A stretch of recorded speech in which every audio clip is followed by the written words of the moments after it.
right, you guys, she is here, Kayla Harris herself, the author of Liberation, the 20-year journey it took to heal my soul. Yes. Self-published author. She definitely did her thing, you guys. If you haven't checked it out, by the end of this interview, you need to go and check it out. Don't say TKC didn't tell you so, all right? So how's it going? I'm doing all right. How are you? I'm pretty good. It's good to have you here today. It's good to see you as well. All right, so before we jump into the book, it's just a couple questions that I want to know. Okay, so we're from Wisconsin, right? Correct. All right, tell me, okay, how was that growing up? I know you moved around a lot, you know, your relationship with your mom is pretty dope, so just tell me about that. So I was born in Wisconsin. I stayed there for the first 9 years of my life, but I don't have any blood family in Wisconsin. That was completely, God family. Mm-hmm. We moved to Michigan at the age of 9. My mom got she was working at General Motors. I don't know if you know what that is. Mm-hmm. Making cars, Cadillacs, all of that stuff. Her job transferred her to Lansing, Michigan. We lived there for about 3 years. Then we moved back to Tennessee. We had actually lived in Tennessee for about 1 year of my life after I was born in Wisconsin. So it's kind of complicated, but I've been all over the place. I've lived in 4 different states. Wow. Wisconsin, Tennessee, Mississippi, and Michigan. So. Okay, so which one did you like the most, though? Mississippi, right? Held it down, Mississippi. No? Well, Mississippi is okay. I think I like Tennessee the best only because that's where I spent the most time. That's where I really kind of grew into who I am right now. But I do like the North a little bit better. It's quicker, more fast-paced, and that's where I want to be, the city life. All right, so you spoke about, moving around kind of helped you grow into who you are. Who are you? Who is Kayla Harris? Kayla Harris is an entrepreneur. Okay, she let's is get it. An author. She is a motivator.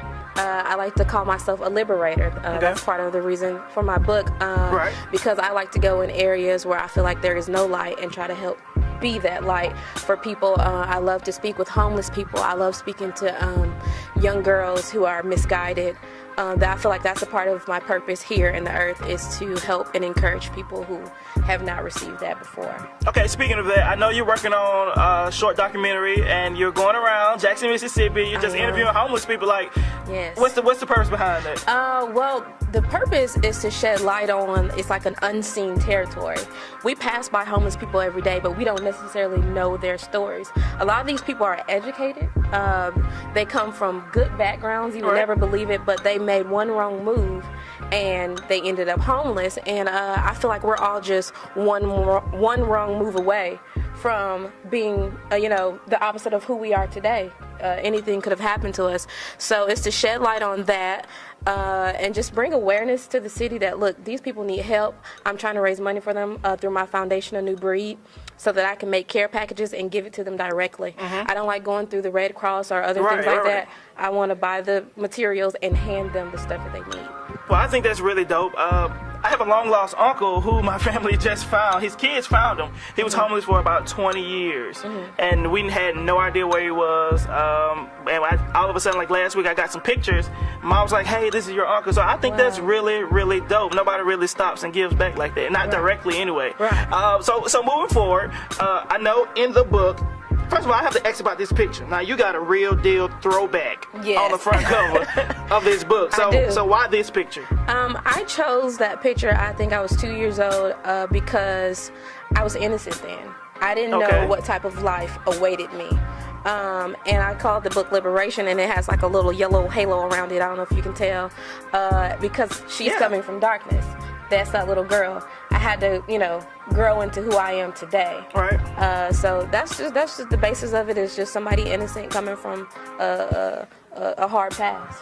So in the book, you expose a lot of personal things that men and girls wouldn't just put out there like that. And this is your first book, and you just kind of bear it all with it. Right. Why are you so fearless? How are you so fearless? Right. Well, I still deal, honestly, if I'm going to be honest with you, I still deal with being so open in the book. But I realized that when I tried to change things so that people would maybe accept it better, or it would sound easier on the ears, it wasn't me. It wasn't me. I'm raw, I'm bold, I'm bossy. That's who I am. And I'm going to tell you the truth, and you can take it or you can leave it. But I feel like my truth, that truth in that book, is what is necessary to help the next generation. That's what they need to know, that I was molested. They need to know those things and then see somebody come out of that. Okay, and you said something in the book, like this book is not about, selling false success or anything like that. You're not gonna, make it overnight or anything like that. It's just simply telling your story and how you kind of overcame things to be motivation for other girls, other women. So at the end of each chapter, you have a Bible verse, right? So I'm sure you're deeply rooted in religion, and so tell me about that. How's your relationship with God? Yes. Well, my relationship with God, I think it's beautiful. I don't deem it necessary to be in church every single Sunday to have a relationship with God. I pray every day. Right. I pray for people that don't even like me. Me and God, we talk often. I feel that he carries me throughout my days, especially when I'm weary and I don't want to do things on my own. Sometimes, I'm not gonna lie, I feel like my past kind of has me hesitant to try new things, especially when it comes to dealing with men. For instance, if you've been molested 3 times, you don't know who you can deal with, emotional stuff like that. But because of God, I can forgive and be like, okay, Kayla, your past can't jack you up all in here. You got to be able to forgive and move forward. All right, that's really dope too. Now, so you're an entrepreneur, you're an author, so I know you eating good. I know them pockets sitting right, all right? But this is something that's really fun, man. A source told me that you, actually real deal, pray before every meal. A lot of people just kind of, we skip here and there. We start praying after we start eating. But I heard you just no, listen. The crazy, you know what's funny? The crazy thing about it is, when I open up a bag of chips or something, I don't pray out loud. I do it in my head because I know people aren't going to judge me. That's a bag of chips. Right. That's just a bag of chips, right? But my pastor always says this funny prayer. He just says, kill anything in this food that can kill me. All right. And I say that simple prayer because you never know, especially with processed food, what's going on. People were putting cyanide in straws of McDonald's a few years back, and my aunt taught me to blow on my straw, so I always do that. And people, they'll stop and they'll look, and some people, they don't care at all, but I always blow on my straws before I put them in my drinks and everything. Because you ain't going. I'm not going to die. Not today. Not today. That's dope. Okay, so another interesting fact about the book is that actually throughout the book you have poetry, so you do poetry. I do. I've been doing poetry since I was 7 years old. My mom when she worked at General Motors, she worked 3rd shift, so the entire day I was at school, and as soon as I got home, it was time for me to go to daycare or be at home completely alone. So for most of my days, I was alone, so that was kind of like my muse. That was your outlet. You just kind of got lost in your poetry. I think that's really dope. So tell me about your poetry. What is it normally about? Is it everything, or is it certain topics that you write on? It is. It's inspired by everything. Mostly my life experiences that it reflects, but it's not, my dad left me, da-da-da. Right. It's I feel like I'm every woman. When I not speak, your boy, but when I speak, I do it directly to the hearts of other women and what's going on with me personally at that time. Okay, and in the book you have a space where people can kind of write their notes or whatever they want to write in it. Why do you have that? I feel like that is so necessary because a lot of people don't have an outlet. They don't have people that they can trust and tell those things that I wrote in that book to. Right. So, in order for them to release and then be able to go back and look at that once they are healed or once they do get free from whatever situation it is, I think that's beautiful because that shows you, okay, I'm progressing, I'm moving forward, I can do this. So mainly because of that reason. So the book is out, right? The book is finally out. It's on Amazon, BarnesandNobles.com. I'm gonna have it up on my website here shortly. So.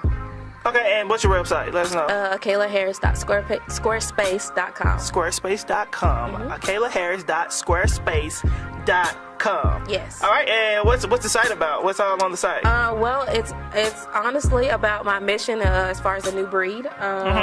Trying to get help for that. I'll be selling my art there. I'll be selling that book there. I'm actually in the midst of writing a poetry book, a collection, gathering my poetry rather, for a book of poetry, for motivational speaking venues. If you want to hire me for that, it's going to be just a mixture of all of that. Everything. So and you're just trying to get blogging on YouTube. Beauty blogging. So you got what's up? YouTube. We got the website. YouTube. We got everything going on, man. That's dope to me. When do you sleep? Yeah. I sleep sometimes. You sleep sometimes. She don't get tired. We don't get tired. That's what's up, man. I definitely like this. If you guys haven't checked it out, You guys definitely have to. Just tell us all your information, man. I see you have a lot of Instagram, Facebook, all your handles. What's that? You can follow me on Instagram at Akayla Harris, AKAYLAHARRIS__. You can befriend me on Facebook at Kayla Harris, the one from Jackson, Tennessee.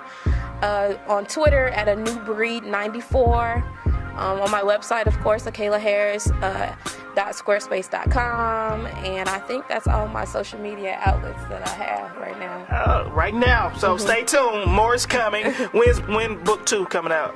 I'm gonna try to release that sometime during this summer. So stay on the lookout. Book number 2 from Akayla Harris. Until then, definitely check out Liberation, the 20-year journey it took to heal my soul by Akayla Harris. Thanks for having me so much. interview today.